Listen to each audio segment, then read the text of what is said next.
What's going on, everyone? Michigan 1777 here. Actually, I think this is the first video I've ever posted actually about Michigan sports other than the Detroit Lions. I just wanted to talk, though, real quick here. We just played against Wisconsin. This is Michigan football, obviously, and I just wanted to talk about the season in general. More or less, I just want to address the fan base and not so much the team. This is more for the fans. If you were expecting anything more than three or any less than 3 or 4 losses this season, I'm amazed.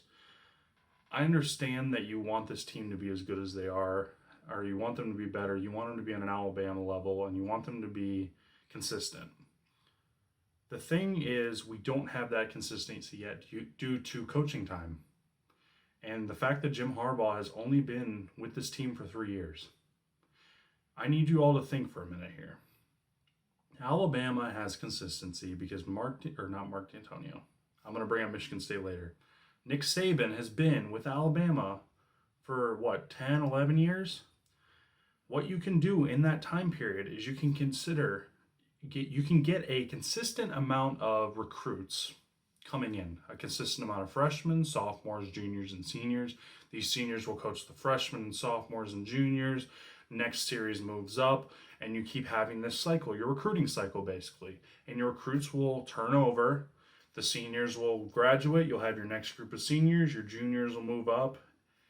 You'll have that consistent recruiting. With 3 years, not even 3 years, because Jim Harbaugh came in late to the Michigan job, we don't have that consistency yet. We are still off. This is his first true year with just almost all his recruits. And considering most of them are freshmen, sophomores, I don't know what you guys are expecting out of this group, especially only after 3 years. He's not going to have that consistent recruiting yet. And just because we had a good season last year doesn't mean they were going to have them this year. The only reason we did well last year is because we had a bunch of seniors. It wasn't because the talent was astronomically better than anyone else. It's because they were seniors. They built up their strength, they built up their speed already, and they were in the system. They were fine. They knew what they were doing. When you get a bunch of freshmen and sophomores that come in that have not played, you're going to end up struggling because this team doesn't know the system. They haven't had that upperclassman training, that upperclassman coaching, and it's going to have to take time before any school gets consistently good. It can't happen in 3 years. It has to take about 4 to 5 before you can really start seeing the effects of recruiting. It's the same with Mark D'Antonio. And Mark D'Antonio has been with Michigan State for 10 years now. And anyone who says it doesn't make a difference that he's been there 10 years needs to really think about it, because the first 3 years of his coaching at Michigan State, they were, 7-6, 6 and I don't even remember. It was not a good first 3 years. Year 4, though, I believe they went to the Big Ten championship or came close to it. And by that point afterwards, he was pretty consistent. Yes, there were drops in talent. And Mark D'Antonio isn't Nick Saban. Michigan State is not Alabama. You're not going to have that consistent recruiting. But he still has the recruits there that have already been able to go through the cycle and everything else. I don't know what anyone is expecting out of this Michigan team already. And that's what's frustrating to me, because anyone who says youth doesn't matter, when you're at this stage of a coaching job, you cannot say recruiting doesn't matter. Or you can't say recruiting matters yet. And you can't say youth doesn't matter. Because currently, in our state, we don't have the turnover that we need. We don't have the turnover for our players yet. Give Jim Harbaugh time, and he'll give that for us. He showed it at Stanford. He showed it at his previous jobs. He showed it at the NFL. And I think that really proves the point, is he was a successful NFL coach too. The other thing I wanted to address is people somehow think that players are just supposed to automatically get stronger over the NFL or during the season. That doesn't happen. That doesn't happen. You get smarter, you get more reactive because you get more game experience, but you don't get stronger. That happens in the off season. Your quickness, your speed, and your just overall strength improve in the off season when you have time to work out. During the football season, you aren't working out as much. You're focused on running plays. Yes, you'll occasionally hit the weight rooms and you'll do stuff like that, but you're not in the same training regimen as you are in the off season, because you aren't there to build strength. You're there to maintain and get better, but on a different basis, basically.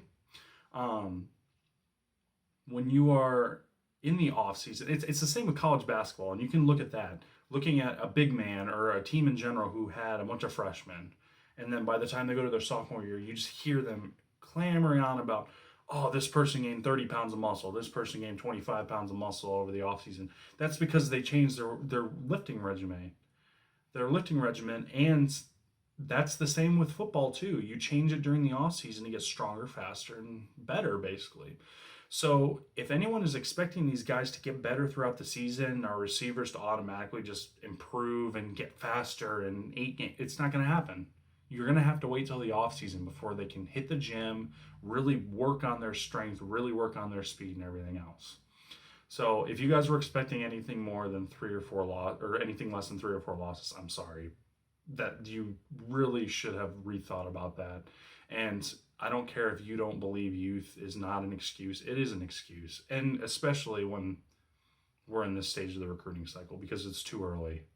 And if you're expecting national championships out of this team already, you've got a problem. And I'm going to bring up one final point here. Urban Meyer. If you bring up Urban Meyer talking about how his Ohio State job worked out fine, no. He walked into Jim Tressel's team. Plain and simple, he walked into Jim Tressel's team, and he already had an established recruiting. I don't really care what anyone says at that point, because Luke Fickell coached 1 year. He didn't coach more than 1 year. So all these Jim Tressel guys stayed, and Urban Meyer came in and he took them all in, he coached them up, and everything was fine. He didn't miss a beat in recruiting. So, final point here, Big Ten wasn't half as competitive as it is now. And I don't care what anyone says, these coaches have all gotten so much better, and these programs have gotten better at the Big Ten level. So I don't know what you guys are expecting. I don't know why you think 5 years ago when Urban Meyer was dominating the Big Ten, or Michigan State was, I mean, who else was there to compete? Penn State sucked. Nebraska was okay. Michigan sucked. IU sucked. Purdue sucked. Rutgers sucked. So on. I can say what? Wisconsin was good. Ohio State was good. Michigan State was good. Iowa had like 1 good year, and then Nebraska had like 2 maybe, but they were not very consistent. So I don't know. If you guys think differently, feel free to comment. I just wanted to share my point here, because I just get so sick and tired of hearing the same thing over and over, that youth is not an excuse, because it is. And I'm sorry. It's how it is. And I will never change my point on that, especially in college. This isn't the NFL, so I don't know. If you like my video, please rate, comment, subscribe, do anything else, and hopefully everything goes smoothly. We beat Ohio State next week, and if they can beat Ohio State next week, it'll be a good week. But yeah, go blue. Let's keep winning. Let's get ready for next year. Let's get ready for a bowl and kick some butt. All right. Go blue. Right here. Right here. Go blue. See, I'm not a fake. Go blue.